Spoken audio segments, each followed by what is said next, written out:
Vocês estão prontos para receber a palavra de Deus?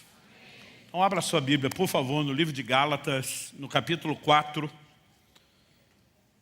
E nós vamos ler do versículo 1 até o versículo 7. Gálatas, capítulo 4, de 1 a 7. Esse vai ser o texto que vai dar não só o tom inicial, mas o trilho da nossa conversa. Eu quero ler na Nova Almeida atualizada.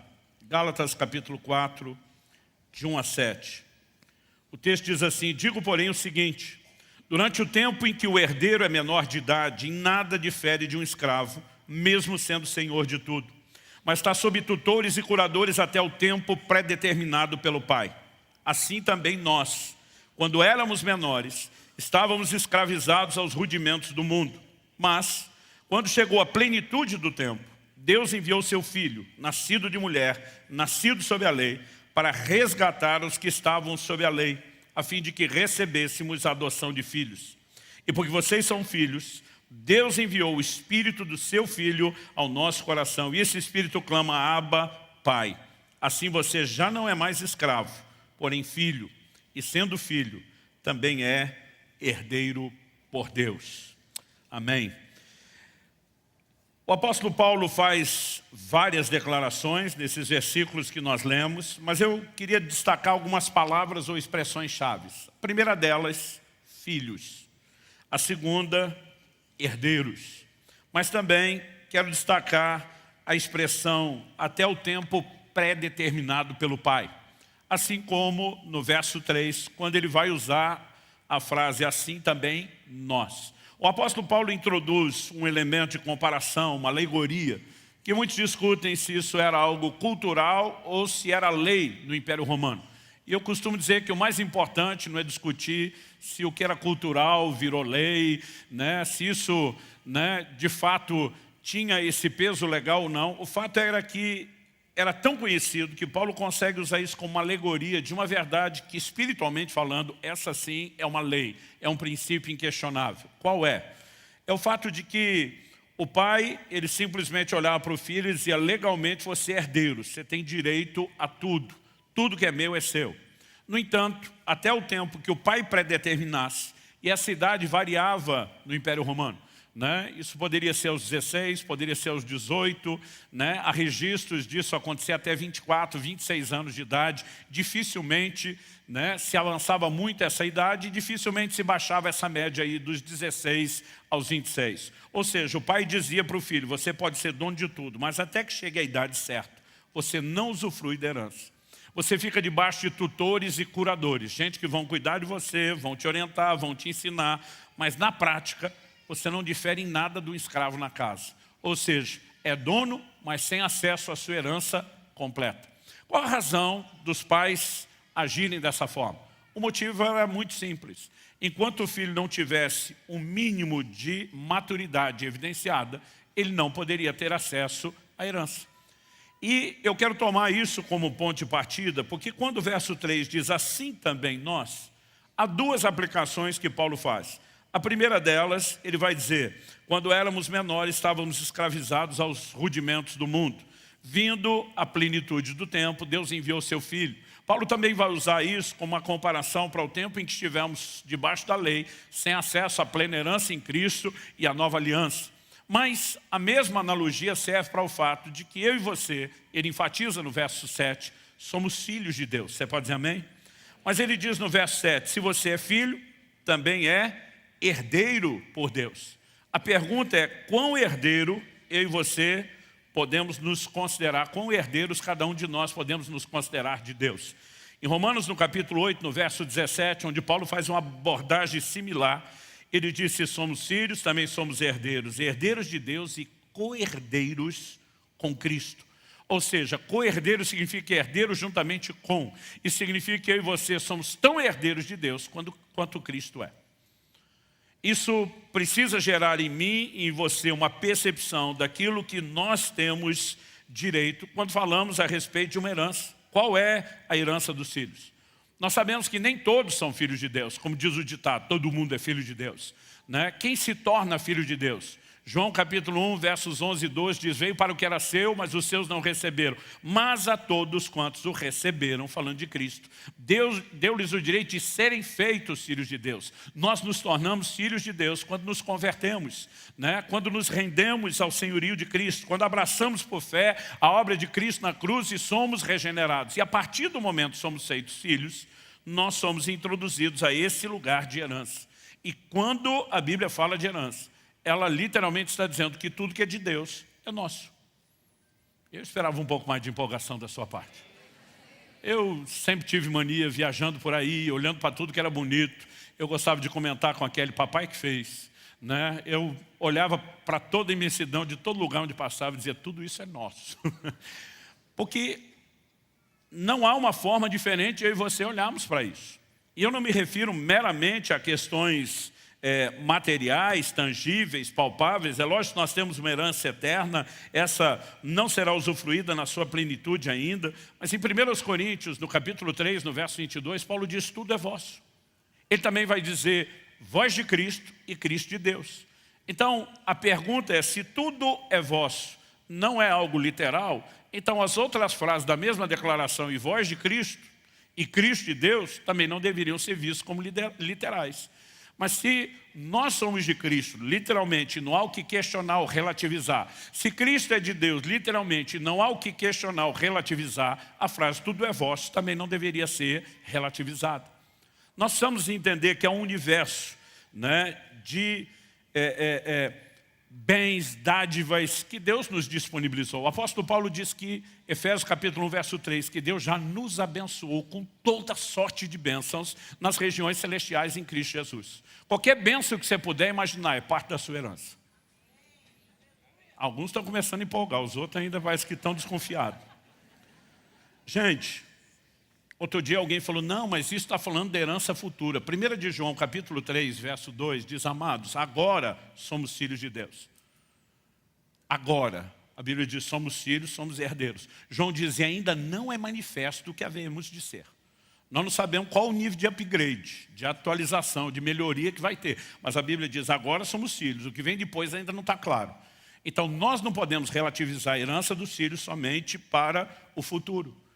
Mas o que muitas vezes nós não tomamos conhecimento é de que essa falta de percepção do que é nosso nos impede de usufruir aquilo que está à nossa disposição. Anos atrás, ouvi uma expressão de um pastor com algo que ele se referiu denominando de a teologia do cabrito. O que era a teologia do cabrito?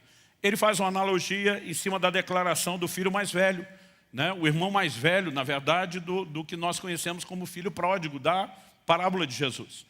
A Bíblia diz que esse camarada, ele está aborrecido, que o filho que desperdiçou todos os bens do pai, quando volta, é recebido com festa. E a Bíblia diz que o pai mandou matar não o novilho cevado. Né? Eu imagino que desde que o menino saiu de casa, o pai já estava lá engordando, né, o novilho, cevando, preparando para o dia da festa. E o mais velho está aborrecido, porque ele diz, eu nunca te deixei, eu servi todo esse tempo, e ele reclama com o pai, e o senhor nunca me deu um cabrito para eu comer com os meus amigos. O pai olha e diz, filho, tudo que é meu é teu. Imagina a indignação do pai, dizendo, você estava esperando eu te dar um cabrito? Todos esses rebanhos são teus. Você podia ter comido quanto cabrito quisesse com seus amigos, a hora que quisesse. E muitos de nós temos vivido um relacionamento com Deus à semelhança do irmão mais velho.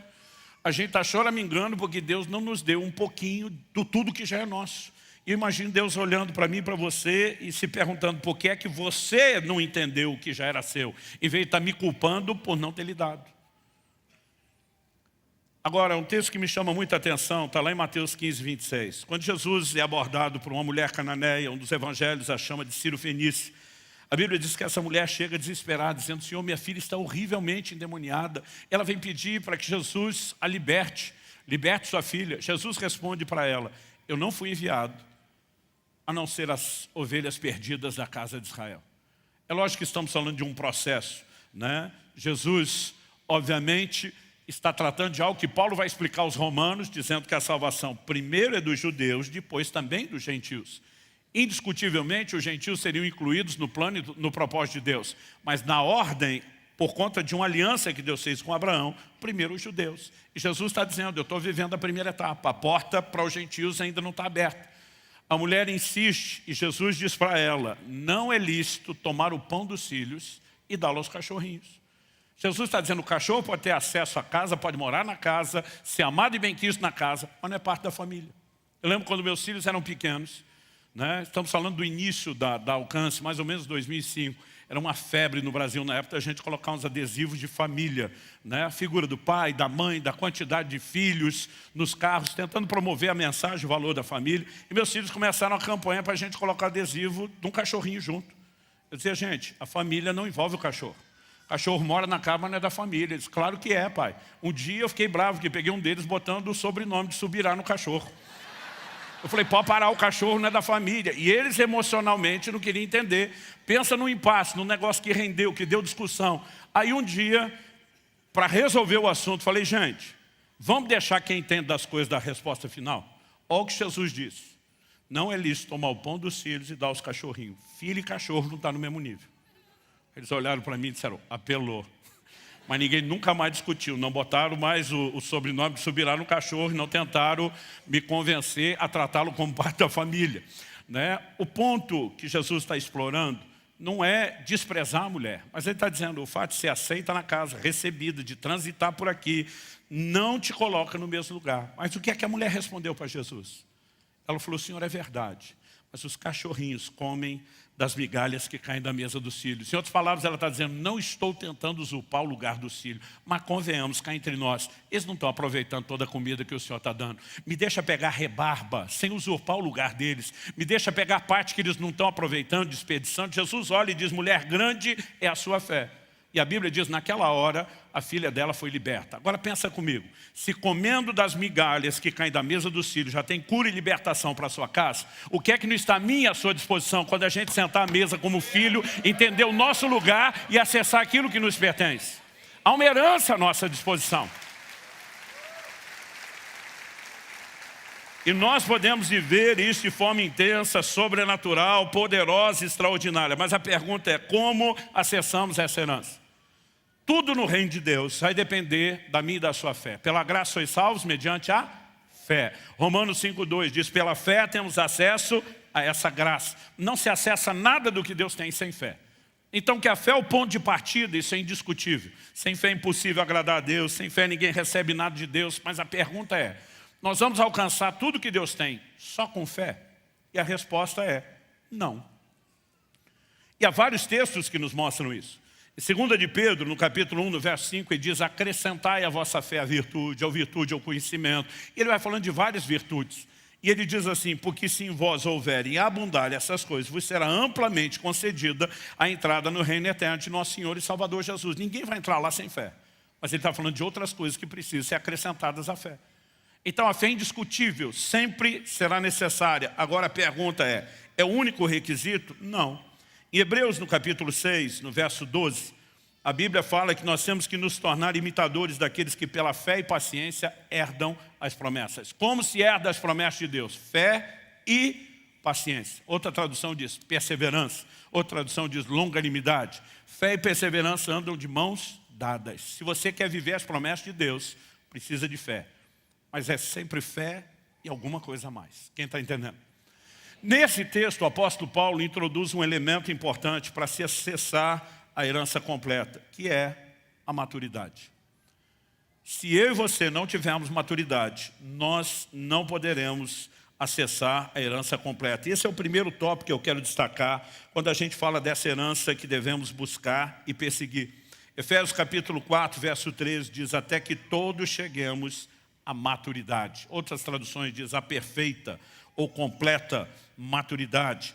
Né? A Nova Almeida atualizada diz, até que todos cheguemos ao estado de pessoa madura. Se espera de nós maturidade. Então, a palavra de Deus nos mostra que quando eu e você nascemos espiritualmente, somos como crianças, como bebês. 1 de Pedro 2,2, né? Diz que nós devemos desejar o genuíno leite espiritual para que nos seja dado crescimento para a salvação. Então, começamos a vida espiritual, a semelhança de uma criança que entra no mundo como bebês, mas espera-se que a gente se desenvolva. A Bíblia vai falar de vários estágios do crescimento espiritual, comparados ao estágio da maturidade na dimensão física. Então a Bíblia vai usar o termo de bebês, de crianças, de meninos, mas fala sobre chegarmos à completa varonilidade, ou seja, o estado de homem feito, de adultos. Paulo, escrevendo aos Coríntios, fala que as crianças se alimentam de leite, mas os adultos de alimento sólido.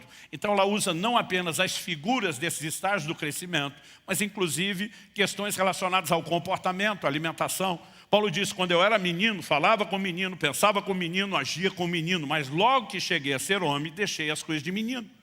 Seria muito estranho imaginar um garoto de 18 anos, já alistado para o exército, gritando lá no banheiro, mãe, vem me limpar.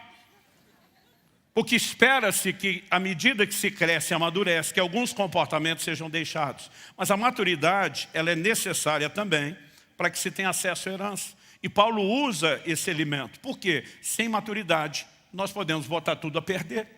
Quando você olha a própria parábola do filho pródigo, você tem alguém que tem acesso à herança antes de ter maturidade o suficiente e vai dissipar todos os bens vivendo uma vida dissoluta. Aliás, outro dia um irmão fez um comentário comigo, falou, pastor, eu estava lendo uma matéria e impressionante que aquilo trazia dados e estatísticas, e diz, incluindo os países de primeiro mundo, e diz, mais de 90% das pessoas que ganharam prêmios milionários de loteria perderam tudo em 2 anos. Ele diz, a maioria já no primeiro ano, mas em até 2 anos, 90 e tantos por cento das pessoas já não tem mais nada. Ele olha para mim e fala assim, essa é a maior prova de que esse dinheiro é amaldiçoado.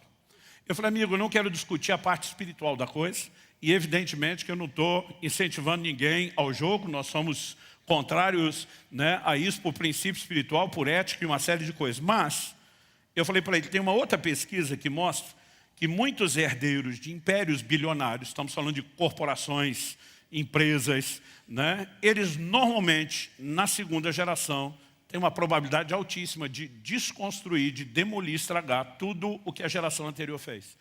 Isso não significa que tenha algo amaldiçoado. Mas o que você vai encontrar em comum, nos 2 casos, é que pessoas que são promovidas para algo para o qual não estão prontas e preparadas, tendem a desperdiçar isso. E deixe-me dizer algo para você, no reino de Deus não é diferente. No plano espiritual não é diferente. No ministério não é diferente. É por isso que Paulo escreve em 1 Timóteo, no capítulo 3, nos versos 6 e 7, que aquele que almeja o ministério, que quer ser visto, ele não pode ser neófito, novo na fé. Não significa que a experiência com Cristo não é genuína, mas ele ainda não teve tempo de amadurecer, de crescer. E nós precisamos entender isso. Aliás, pense algo que tem trazido problema para o reino de Deus, desde a primeira geração, desde o início da história da igreja, são líderes imaturos. João escreve a respeito de um camarada na sua 3ª epístola, chamado Diótrefes, que eu tomei a liberdade de apelidar de Idiótrefes. Esse camarada, João diz, ele não nos recebe, e se alguém da igreja receber algum dos nossos, ele expulsa da igreja. Era o camarada que dizia, só eu posso estar debaixo dos holofotes, só eu posso brilhar. Agora eu fico pensando, o que seria receber João, gente? O apóstolo João, o discípulo amado, aquele que reclinava a cabeça no peito de Jesus para compartilhar algo na igreja. Fico imaginando um seminário de escatologia com João, falando sobre as visões do Apocalipse. Diótrefes dizia, na minha igreja João não pisa e quem anda com ele também não. Né? Gente que é insegura emocionalmente, que não amadureceu, que não cresceu, isso tem trazido estrago demais. Eu olho para a minha própria jornada, para a minha própria história. Eu comecei o ministério muito cedo, me dediquei ao Senhor e à obra do ministério muito cedo. E eu comecei a ver muito resultado do ministério e crescimento ministerial bem cedo.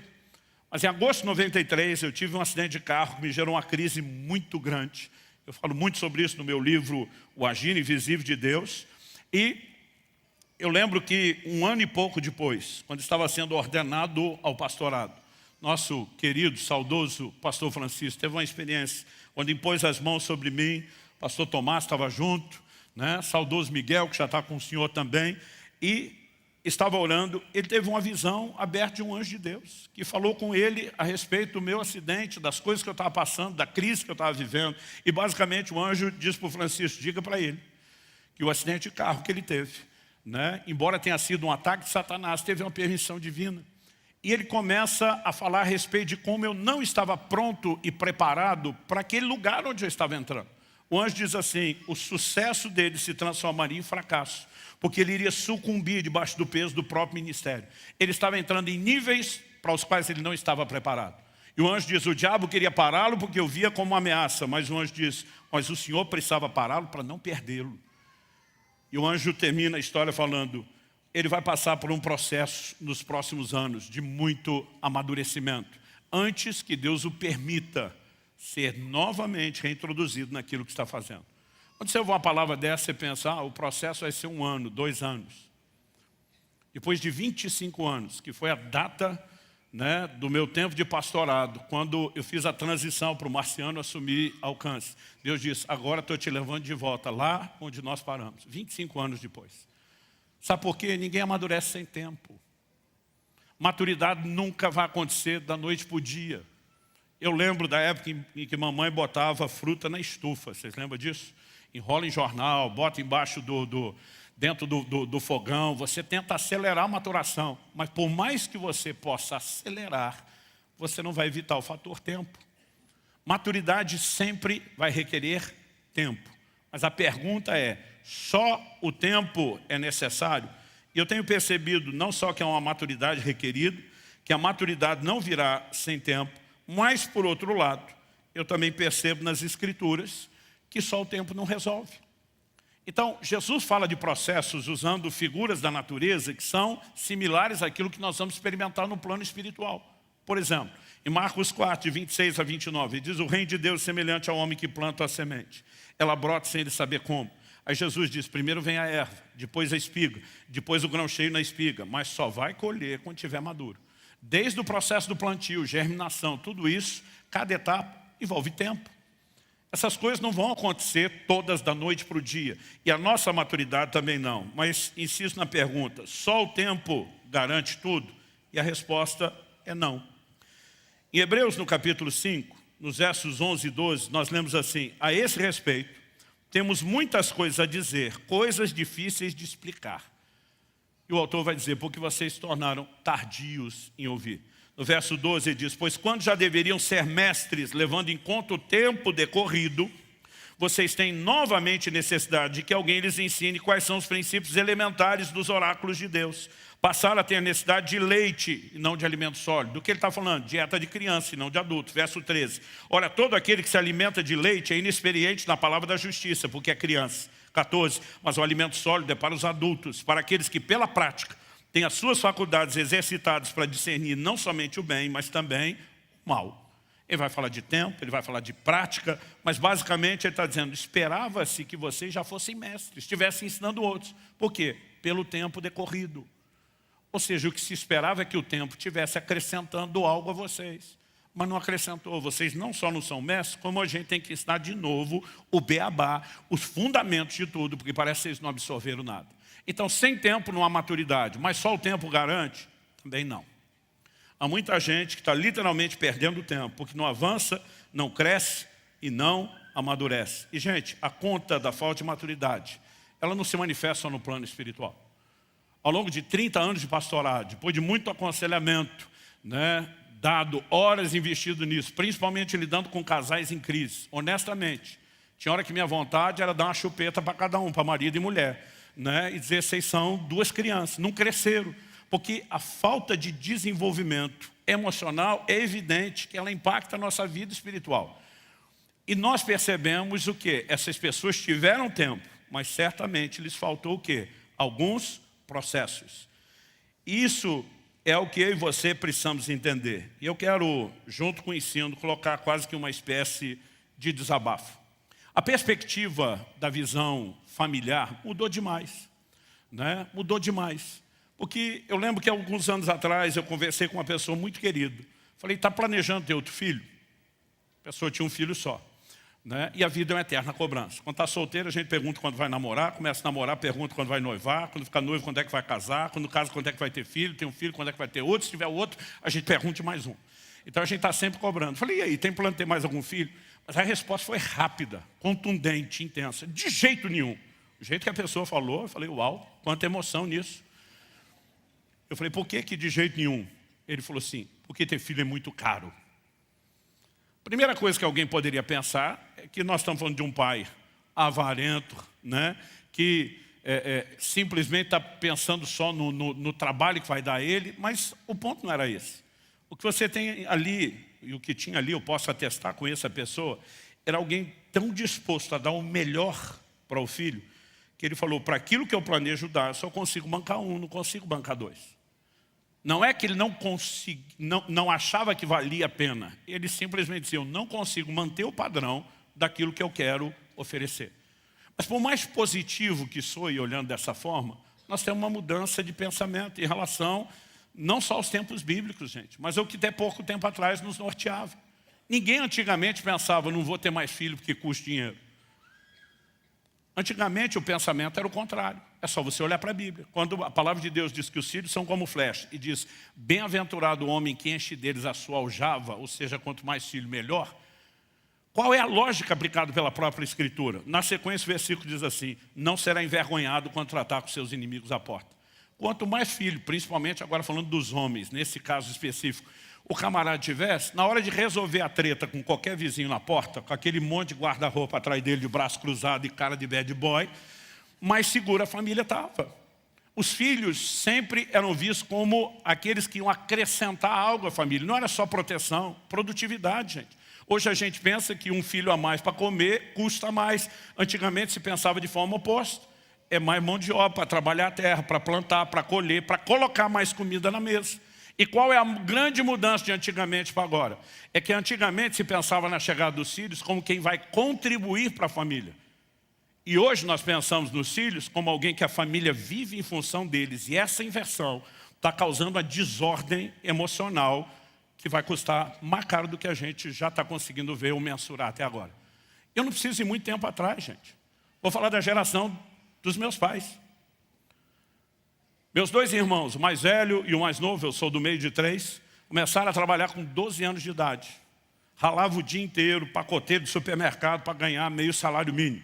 Eu achei que era mais esperto que eles. Falei, nasci para ser empresário, para ser patrão, para ter os meus próprios negócios. Eu ganhava mais dinheiro que eles me divertindo, literalmente. Eu fazia pipa não só para soltar, eu fazia para vender. E aprendi técnicas do comércio desde bem cedo, fidelizar o cliente, por exemplo. Então o camarada comprava a minha pipa e erguia, eu descia com a minha, com o cerol na linha, cortava e aparava. Arrumava, vendia de novo para o mesmo cliente, que já estava satisfeito com o produto anterior. Eu fazia dinheiro me divertindo. Eu sou da época anterior a videogame. O pouco que tinha não era para qualquer um, né? Era um gráfico ruim, caríssimo. Então eu sou o remanescente que ainda brincou, jogou bolinha de gude, rodou peão. Tudo virava negócio, gente. A gente, quando rapelava, que era tirar todas as bolinhas de gude do outro, ganhou, eu vendia de volta mais barato do que ele comprar no mercado. Até ganhar de novo, vender de novo. Né? Eu fazia a mesma coisa com o peão. Eu fazia mais dinheiro que meus irmãos me divertindo. Só que um dia eu entro em casa, 14 anos. Meu pai está conversando com um amigo na sala, eu cumprimento, né, os dois. Meu pai diz, volta e cumprimento direito seu chefe. Falei, meu o quê? Falou, seu chefe, acabei de arrumar um emprego para você. Eu olho e pergunto, quanto é que eu vou ganhar? Meu pai diz, não interessa. Eu digo, como que não interessa? Falei, pai, o senhor tem 2 filhos ralando que só para ganhar meio salário mínimo. Eu estou ganhando mais dinheiro que eles me divertindo. Meu pai falou, e esse é o problema. Ele diz, trabalho não diz respeito só a dinheiro. Você precisa aprender a ter horário, você precisa aprender a submeter a um chefe, você precisa entender que há uma questão de desenvolvimento de caráter. Ele falou, sua festa acabou, você começa amanhã. Eu olhei, era uma quarta-feira, falei, quem começa a trabalhar numa quinta? Podia pelo menos esperar até a segunda, que nem regime. E meu pai disse, tem mais, e o salário não é só seu. Depois de tirar o dízimo, que é a parte de Deus, vai ficar só com esse percentual para você. O resto você ajuda em casa. Aí eu fiquei valente, falei, o senhor não precisa. Ele falou, eu não, mas quem precisa é você. Precisa entender que filho não é um bicho parasita que vai passar a vida inteira sugando os pais, principalmente depois de crescer. Que ele é parte da família. Se é parte da família, não só usufrui, ajuda a construir. Então, a partir de agora, vai ajudar dentro de casa. Papai subiu o tom, eu, sim, senhor.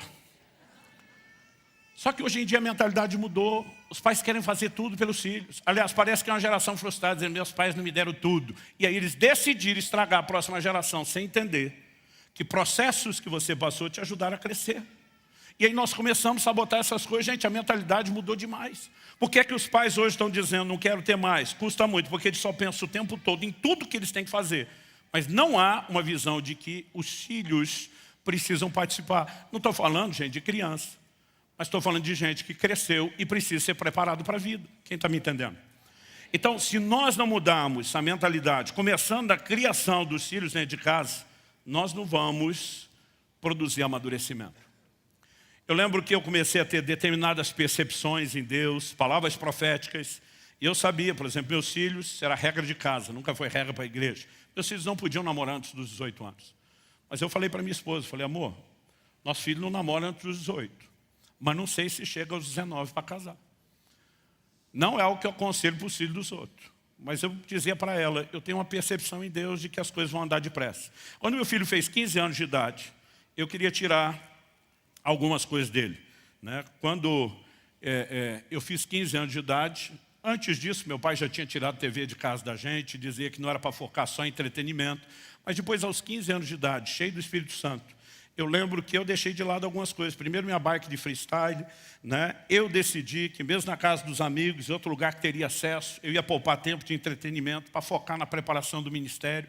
Então, quando o Israel estava chegando perto dos 15, falei para minha esposa, falei, vou tirar o skate dele. O dele não era uma bike de freestyle, era o skate. Falei, vou tirar o skate e o videogame. Falou, por quê? Eu falei, está na hora de preparar esse menino, porque a gente não tem muito tempo para acelerar a maturação dele. Eu lembro que eu fui pregar numa igreja em outro estado. Eu só tinha falado daquilo com a Kelly e mais ninguém. Quando termina o culto, estamos debaixo de um mover de Deus tremendo, e alguém bota eu ajoelhado no chão, me acabando de chorar, alguém bota a mão nas minhas costas e diz, Deus mandou te dar uma palavra que não precisa explicar para você entender. Deixa o menino com o skate e o videogame. Não mexa nisso, porque ele tem pouco tempo para se divertir, porque ele vai ter que virar homem muito depressa. Porque tudo o que Deus tem na vida dele vai acontecer depressa. Eu falei, ok, vou dar um tempo a mais. Mas quando foi chegando perto dos 18, meu filho ganhou uma bolsa de estudo para estudar nos Estados Unidos. E eu sentei com ele e falei, filho, glória a Deus que não se paga pelo estudo, mas só morar lá, viver custa. Então você vai ter que comer, você vai ter que morar. Por mais simples seja a vida, vai custar e vai custar em dólar. Você tem noção de quanto é? Não. Eu falei, eu fiz um levantamento para você. Não, pai, mas eu tenho meu salário que eu vou trabalhar à distância. Falei, a hora que fizer o câmbio, isso aí é nada. Aí quando eu mostrei para ele que com o salário dele ele bancava 1/3 do custo dele, ele desesperou. Mas daqui a pouco ele se ilumina e diz, não, mas tem fulano de tal. Era uma pessoa que a gente nem tinha muito contato e procura ele e falou, Deus mandou te ajudar, você é um mantenedor. Todo mês, mesmo antes de você ir para lá, eu te dou tanto. Eu falei, ok, faz o câmbio. Ele falou, só tem 2/3. Falei, pois é, você não tem nem o que você precisa para sobreviver. Falei, pai, você não vai me ajudar? Falei, estou disposto a ajudar com outro 1/3. Mas não faço mais do que isso. Você não vai ter luxo nenhum, mas a primeira coisa que você tem que aprender. Falei, você está pensando em casar logo.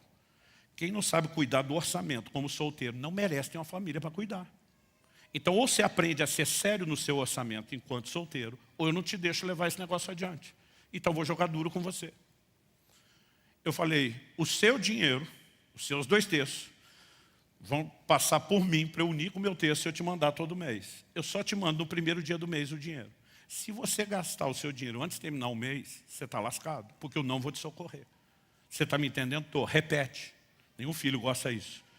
Eu falei, você sabe quando eu falo algo. É que nem os decretos dos reis da Média e da Pérsia. Irrevogável. Eu falei, eu não estou de brincadeira. Você tem isso para comer. Você pode dividir por 30 dias e dizer, eu como isso todo dia, vai dar certo. Eu preferia comer um pouquinho pior nos 5 dias da semana e no fim de semana comer melhor. Mas você gerencia como você vai fazer. Se você gastar o dinheiro antes, não me peça que eu não te socorro. E aí de vocês tentar passar por cima de mim e na sua mãe. Primeiro mês, tudo bem. Segundo mês, tudo bem. Terceiro mês, falta 3 dias para acabar o mês, ele me liga. A gente fala praticamente todo dia, mas a conversa começa assim, então, pai. Quando o filho começa, então, pai, já levanta a bandeira vermelha. Falei, então o quê? Falei, eu sei que ainda falta 3 dias para acabar o mês, mas o senhor não pode me adiantar o dinheiro do mês seguinte? Falei, não. Falou, o senhor não tem? Falei, tenho, o dinheiro está parado na conta. Mas nós temos um trato. Falei, pai, mas são só 3 dias. Falei, te digo mesmo, são só 3 dias, você espera. Ele falou, pai, o senhor não está entendendo a gravidade. Falei, então me explique. Ele falou, eu não tenho o que comer. Meu dinheiro acabou, não tomei café hoje, eu não almocei. E é por isso que eu estou aqui, botando o rabo no meio das pernas, te pedindo ajuda. Eu falei, jejua. Ele falou, o quê? Eu falei, jejua esses 3 dias. Falei, pelo horário você está me ligando, você já teve aula de manhã, uma sexta-feira, agora é só sábado, domingo, nem aula você tem. Eu falei, vá para a casa de oração, se você não tiver força, fica deitado 3 dias no chão. Ele já tinha feito 2 jejuns, 3 dias, eu sabia que ele aguentava. Eu falei, eu não vou te socorrer. Falou, o senhor está brincando? Eu falei, não. E aí falei para ele, e você ainda vai me agradecer. Eu odiava quando meu pai falava isso, mas eu senti uma alegria de passar isso para a próxima geração. Eu falei, um dia você vai entender e vai me agradecer. É lógico que a sabedoria nos ensina algumas coisas. Não falei nada para a mãe do garoto. Esperei passar os 3 dias, mandei o dinheiro, quando ele tinha comido, estava tudo bem. Fui conversar com a dona Kelly com a perspectiva correta. Falei, esse seu filho é uma bênção, não é? Ela falou, e não é mesmo? Eu falei, não. Você está sabendo que ele fez um jejum 3 dias na água? Ela, não. Eu falei, acabou de terminar. Ela, glória a Deus.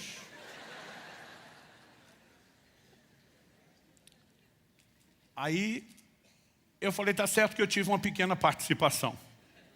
Ela falou, você é um pai incentivador. Eu falei, então, dessa vez não foi só incentivo, fui eu que mandei ele jejuar. Não, mas quando você tem esses comandos de Deus, é muito importante. Eu falei, não foi comando de Deus, não. Mandei porque o quê? Ele falou, o que é que você não está me contando? Eu falei, respira, não surta. Seu garoto é maior de idade, não é mais um bebê. Lembrou disso? Lembrei. Aí eu contei a história para ela. Eu falei, amor, isso não é cruel só para uma mãe. Isso foi difícil até para mim. Mas eu tive um comando claro de Deus. Se você socorrer ele agora, ele não vai aprender nunca. Ele vai folgar todo mês. Eu preciso forjá-lo, eu preciso transformá-lo num homem. Eu sei o que eu estou fazendo. Eu estou confiante em Deus. Ela falou, mesmo assim é difícil. Por que eu estou dizendo isso? Eu quero pedir um favor a vocês, mães. Se não fosse o amor de uma mãe, nós, os filhos, cresceriam tudo lesado. Mas assim, lesado em alto nível. Porque Deus fez todas as coisas com sabedoria. E a mãe tem uma capacidade de conforto, de consolo inigualável. Mas mãe, me ouça, tudo que Deus fez foi com sabedoria, não só o amor e o consolo da mãe. A severidade de um pai é importante no desenvolvimento do caráter e na formação de todos os filhos. E eu quero pedir algo a vocês. Parem de atrapalhar os seus maridos a serem firmes. Porque algumas mães estão estragando os filhos em vez de ajudá-los. Porque estão roubando deles processos de amadurecimento. A maioria de nós teve que lidar com um monte de dificuldade. E a gente acha que os filhos não podem ter dificuldade nenhuma. Estamos colocando eles dentro de uma bolha em vez de prepará-los para a vida. Eu lembro que levou mais ou menos uns 2 anos, 2 anos e meio. Meu filho já estava casado, um dia ele me liga e falou, pai, estou ligando para te agradecer. Falei, agradecer o quê? Você me deve muita gratidão para muita coisa. Eu falei, lembra quando o senhor me fez fazer aquele jejum compulsório? Falei, lembro. E ele falou, e você me disse que um dia eu ia te agradecer. Ele falou, pai, eu estava pensando essa semana, eu não seria o homem de família que eu estou me tornando se você não tivesse me ajudado. Eu também não seria o homem de Deus que eu estou me tornando se o senhor não tivesse me ajudado. Porque depois que esse episódio passou, eu falei, filho, aprendeu a cuidar do orçamento? Ele falou, com certeza, nunca mais vou vacilar.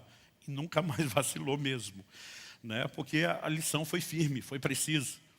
Tá certo que há perspectivas e perspectivas para se olhar isso. Um dia meu filho recebeu um vídeo que alguém mandou do YouTube, né, com aquele título bem sensacionalista. Pai faz o próprio filho passar fome para ensinar a lição. Ele disse, que doido, quem faria uma coisa dessa? Aí ele vai ver, era eu contando a história dele. Eu perguntei para ele, como você se sentiu na hora que nós tivemos uma conversa? Porque nós nunca falamos sobre isso. Ele falou, pai, na hora me bateu a indignação. A primeira coisa que eu penso é, que pai é esse?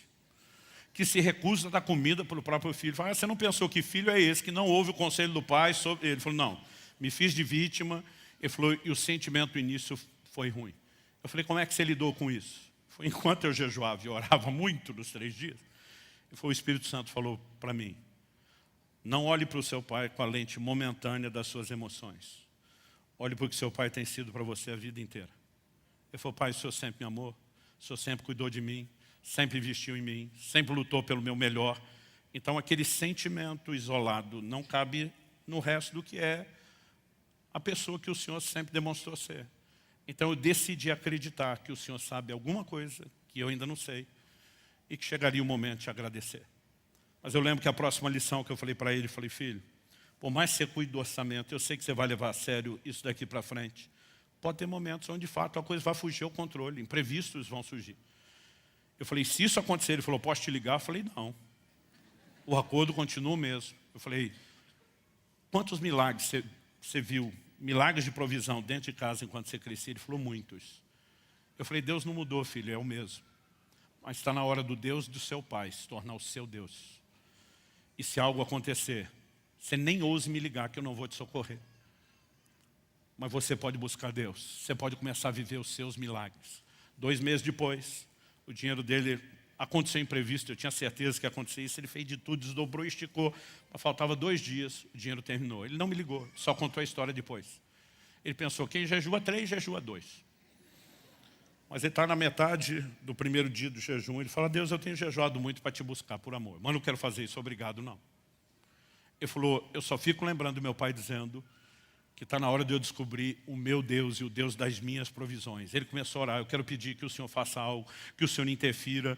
E eu ainda tinha dito algo para ele. Eu falei, Yúcio, os últimos $10 você nunca gasta.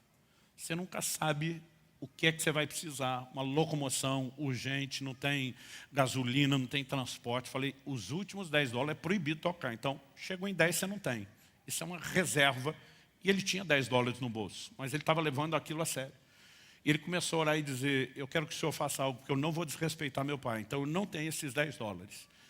Enquanto ele estava orando, aquela oração foi aquecendo, pegando fogo, o coração dele foi fervendo. Teve uma hora que o Espírito Santo falou para ele, vá para a cafeteria agora. E ele simplesmente levanta, sai da sala de oração, vai para a cafeteria, pega a fila. Todo mundo está sendo atendido, ele pensando, o que eu vou fazer na hora que chegar a minha vez? Porque eu não posso gastar os $10. Quando finalmente a última pessoa está sendo atendida antes dele, o camarada vai pagar a conta quando termina o pedido, olha para ele, olha para o caixa, olha para ele de novo e fala em voz alta, meu filho, ouvir, nunca se viram na vida. Tudo que esse menino pegar é por minha conta. Eu estava para largar um glória a Deus e meu filho disse que falou assim, não cara, que isso? Falei, filho, pelo amor de Deus, tu entra na fila sem dinheiro, pedindo que eu faça algo e fala, não, que isso? Ele falou, pai, eu nem sabia o que ia acontecer, eu não estava preparado para aquilo, fiquei sem graça. Mas o cara ficou insistindo. Não, eu vou pagar. Deus colocou no meu coração, eu vou pagar a sua comida hoje. Meu filho, não precisa. O cara insistiu tanto. O que você quer? Eu falei, não, tá bom, então só um café. Aí ele falou, você não veio aqui só para tomar um café. Eu falei, quer saber, não vou perder tempo com você. Virou para o atendente e falou, você conhece ele que deve vir aqui todo dia. O que ele normalmente consome? Falei, além do café, ele compra esse muffin salgado. Ele falou, me dá os 2. Pagou. Pegou o troco, botou no dinheiro dele, falou, isso é algo entre você e Deus, você estava orando agora há pouco e resolvendo. Meu filho teve um surto de fé, surtou. Foi pai, naquele ano que eu fiquei ali no Kansas, antes de ir para Tulsa, né? Ele falou assim, eu tive essa mesma experiência 3 vezes, de entrar na fila sem dinheiro e dizer, Deus, eu vou confiar no Senhor. Eu fiz minha parte, agora é contigo. E sempre acontecia algo. Eu falei, pai, eu tenho vivido milagres, eu tenho visto Deus fazer coisas extraordinárias, porque primeiro o Senhor me ensinou a ser homem. E depois o Senhor me ensinou a ser homem de Deus. Eu falei, não pense você que já me agradeceu tudo que podia, você ainda vai me agradecer mais. Mas é bom você ver o resultado disso. Mas, queridos, preste atenção. Nós precisamos resgatar algumas coisas que diz respeito ao entendimento de processos. Eu lembro de um dia que eu chego em casa e minha esposa não está triste, mas não está feliz. As mulheres, às vezes, são difíceis de decifrar, mas tem hora que você não entende, mas você sabe que tem algo que não está legal. Falei para minha esposa, está tudo bem? Tá. Falei, não está. Tá, não está. Você não está feliz, não está triste. E esse é o problema, você não está nada, você está estranha. Com muita dificuldade apertando, ela, estou com dó de Israel. Eu falei, dó por quê? Falou, ele está lá nos Estados Unidos, sem dinheiro para quase nada. Eu falei, meu amor, e você estudamos escola pública. Nós é que não tinha dinheiro para nada. O menino está na América, mesmo que estiver passando fome, está passando fome na gringa. Eu falei, o que é que está pegando? Isso, na verdade, foi antes do jejum compulsório. Ela falou, não, a gente estava numa chamada de vídeo, teve uma hora aqui na cozinha, eu passei na frente da cesta de fruta. Ele falou, ai mãe, que saudade dessas frutas, porque a verba aqui não dá para comer fruta, aqui fruta é cara. Falou, estou com a dó dele.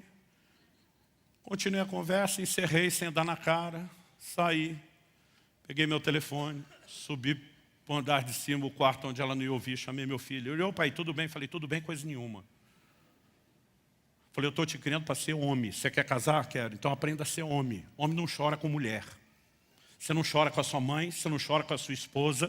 Se você quiser chorar, chora com Deus, chora comigo, chora com os seus amigos. Mas você tem que ser homem e trazer estrutura, estabilidade emocional para a sua casa. Próxima vez que você chorar que não tem fruta para comer para sua mãe, não vai faltar só fruta para você comer. Você está me entendendo? Sim, senhor.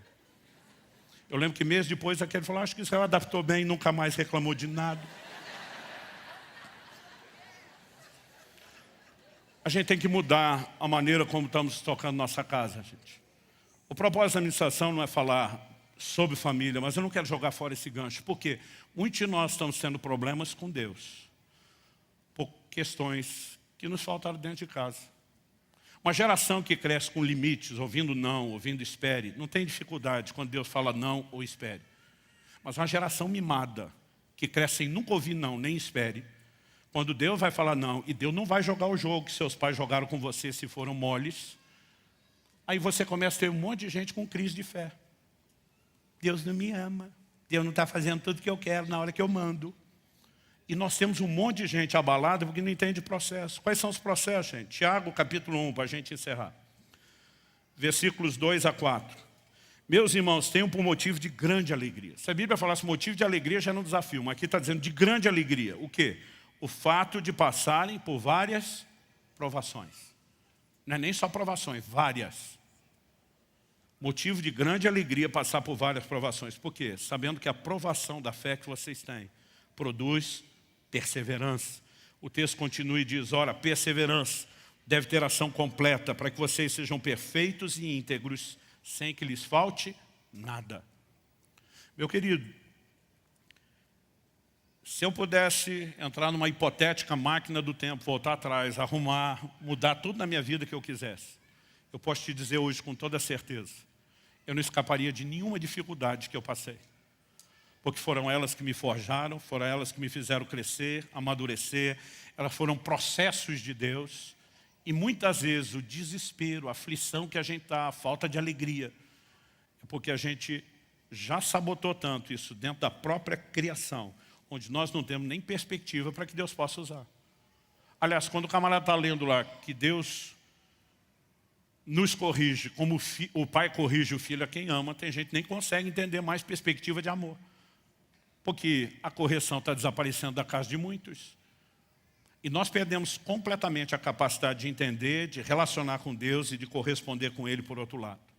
Então me deixa recapitular.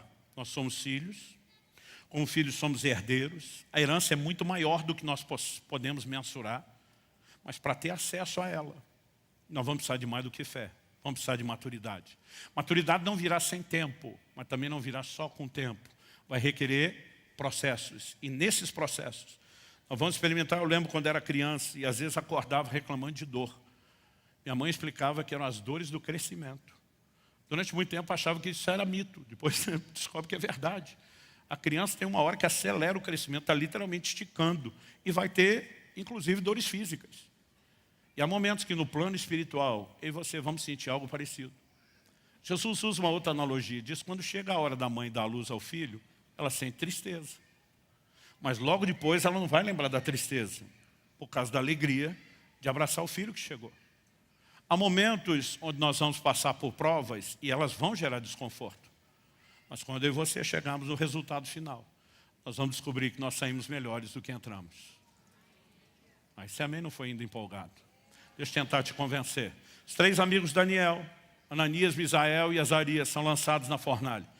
A Bíblia diz que quando eles saem com uma intervenção divina, não tinha cheiro de fumaça, não tinha queimado um fio de cabelo.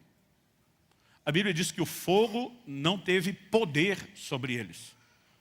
Nada havia queimado, exceto uma coisa. Qual foi a única coisa que queimou? O rei Nabucodonosor, Daniel 3, 24 e 25 diz, nós não lançamos 3 homens amarrados dentro do fogo. O povo está em volta e diz, é verdade, rei. Diz, mas eu vejo 4. Tinha um a mais, você sabe muito bem quem era. Ele diz, eu vejo 4 homens soltos, andando pelo meio do fogo. A única coisa que o fogo teve o poder de queimar eram as amarras que os prendia. Deus não envia a prova para destruir você. Deus usará a prova para destruir aquilo que te prende, aquilo que te impede de crescer. E quando eu e você saímos, não vai ter cheiro de fumaça, não vai ter lembrança, mas também não vai ter mais amarra. Lucas 22, 31 e 32, Jesus tem uma conversa estranha com Pedro. Como diria o carioca, sinistra. Jesus disse para Pedro assim, Simão, Simão. Aliás, toda vez que Deus chama alguém pelo nome 2 vezes seguidas na Bíblia, e você vai encontrar isso 7 vezes, sempre o que vem na sequência é uma crise. Jesus disse: Simão, Simão, Satanás pediu para peneirar vocês como se peneira o trigo. Você imagina se isso é uma conversa que você tem com Jesus? Quão agradável. O diabo está querendo passar a peneira nos seis para ver o que é que sobra. Aí, imagino Jesus fazendo uma pausa dramática e o Pedro: Jesus, o senhor não ia deixar, né? Aí Jesus está quieto e o Pedro: Jesus, o senhor não ia deixar. Aí Jesus olha para o Pedro e diz: Simão, eu roguei por ti, para que a tua fé não desfaleça. Traduzindo, permissão concedida, Pedro. A peneira vai comer solta. Mas isso não significa que eu esteja abandonando você. Eu sigo intercedendo por você. Mas Jesus diz para ele: quando tu te converteres, fortalece os teus irmãos. Ele está dizendo: você vai sair dessa melhor do que entrou. Eu não vou te poupar do desconforto. Aliás, essa foi a frase que meu filho usou quando ele ligou para me agradecer. Ele falou: pai, se o senhor tivesse me poupado do desconforto do processo, o senhor teria me roubado o resultado do amadurecimento. Jesus olha para Pedro e, em outras palavras, está dizendo: eu não vou te poupar do desconforto do processo, porque eu estou mais interessado no resultado do processo, que será o amadurecimento. Vamos ficar em pé para parecer que está acabando?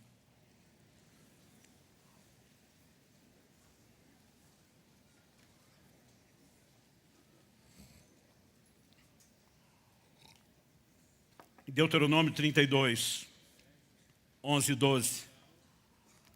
Deus diz que carregou seu povo no deserto, a geração que ele tira do Egito, e diz que os carregou nas asas da águia. O que significa essa expressão? Águia não é um meio de transporte, tipo ônibus que você vai ver carregando passageiro.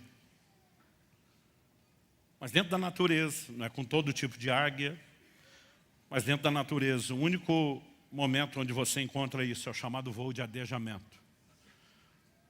Chega um momento onde a águia mãe olha para os filhotes e ela sabe que chegou a hora de deixar o ninho. Mas é confortável demais para eles ficar lá. E ela começa a expulsá-los do ninho. E muitas vezes a águia tira o filhote na asa e se lança num voo que a princípio pode parecer panorâmico. E de repente ela dá uma sacolejada na asa e diz: te vira. E no susto e no desespero, os filhotes normalmente aprendem a voar.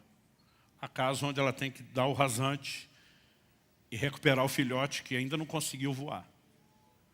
Quando a Bíblia usa esse paralelo, de alguma forma Deus está dizendo: eu também vou tirar vocês da zona de conforto.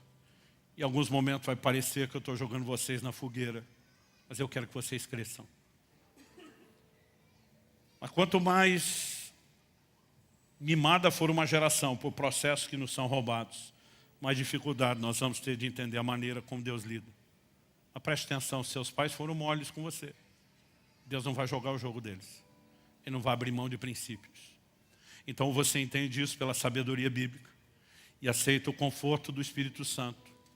Ou o processo será mais doloroso, mas que vai rolar, vai rolar. Mas qual é o resultado final? Não é um Deus querendo que eu e você soframos. É um Deus querendo nos levar ao resultado do amadurecimento, para que a gente possa acessar uma herança ainda maior, na sua plenitude. Quem está entendendo, diga amém. Pai, nós oramos pedindo graça e favor, não apenas para o entendimento, mas para a aplicação da Tua palavra de forma pessoal, individual. Oramos que o Senhor, além de trazer compreensão dos princípios da Tua palavra, que o Senhor provoque e gere em nós a devida resposta de entrega, de rendição, de confiança no Senhor e nos seus cuidados. Nós pedimos graça e favor do Senhor, tanto para que possamos ter famílias que natural e emocionalmente promovam um ambiente de crescimento e amadurecimento, como também, ó Deus, que possamos viver um ambiente de preparação dos filhos espirituais, para que possam viver os processos de maturidade, porque será a única forma através da qual teremos acesso à herança plena. Eu sei que há alguns que estão nesse momento sentindo as dores do crescimento, e nós clamamos bálsamo sobre o coração deles. Nós não te pedimos que o Senhor os poupe do desconforto do processo, apenas que o Senhor os sustente e que eles consigam vislumbrar aquilo que os aguarda depois. Que haja fortalecimento sobrenatural, para que o processo não seja interrompido, não seja abortado, mas chegue ao seu pleno resultado. Que cada um de nós possa viver todos os teus processos, crescer e chegar nesse lugar que o Senhor planejou para cada um de nós. A perfeita varonilidade, o estado de pessoa adulta, completa. Nós oramos em nome de Jesus e para a glória de Deus. Se você crê e concorda, diga amém. Se você recebe essa palavra, diga eu recebo em nome de Jesus.